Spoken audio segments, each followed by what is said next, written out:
ሕዝቡ ኢየሱስ በሄደበት ተከተሉት። እያዳመጡ ትምህርቱን እየሰሙ ተአምራቱን እያዩ ተከተሉ። ፀሐይ መጥለቅ ሲጀምር ኢየሱስ ወደ ደቀ መዛሙርቱ ዞሮ ወደ ሐይቁ ማዶ እንሂድ አለ። በአንዲት የትንሽ የዓሣ ማጥመጃ ጀልባ ላይ ወጥተው ከባህር ዳርቻ ገፉት። የባህሩ ውሃ ጸጥ ያለ ነበር። የምሽቱ ሰማይ ጸጥ ያለ ነበር። ሁሉም ነገር ሰላማዊ ይመስል ነበር።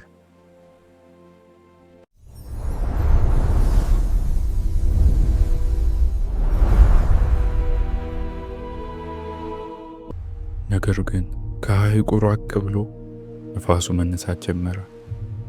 ጸጥ ያለው ውሃ እረፍት አልባ ሆነ።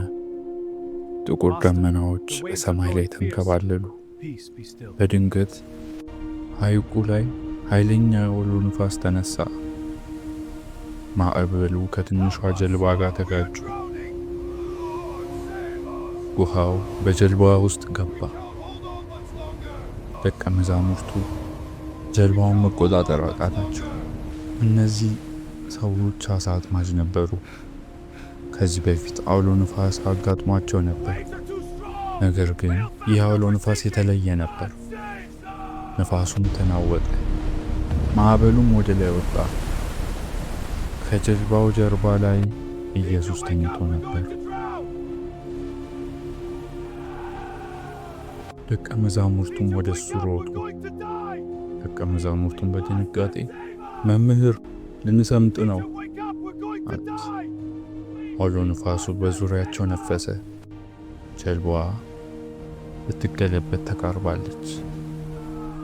ውሃ ወደ ወለሉ ዳርቻ አጥለቅልቆታል።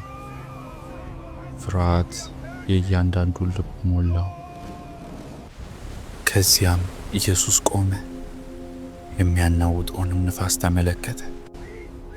ማዕበሉ የሚያናውጠውን ማዕበል ተመለከተ። ጥቂት ቃላት ብቻ ተናገረ። ኢየሱስም ሰላም፣ ጸጥ በል።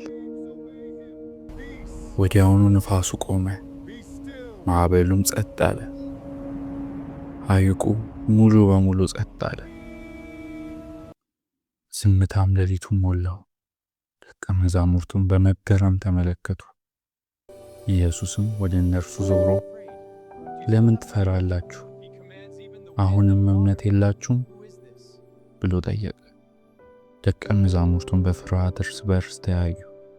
ደቀ መዛሙርቱም በሹክሹክታ ይሄ ማን ነው? ነፋስና ማዕበል እንኳን የሚታዘዝለት። ደቀ መዛሙርቱን ያስፈራራው አውሎ ነፋስ በኢየሱስ ድምፅ ታዘዘ። ምክንያቱም በጀልባው ውስጥ የነበረው መምህር ብቻ አልነበረም። እርሱ የፍጥረታት ሁሉ ጌታ ነበር። ነፋሱም ሆነ ባህሩ ድምፁን ያውቀዋል።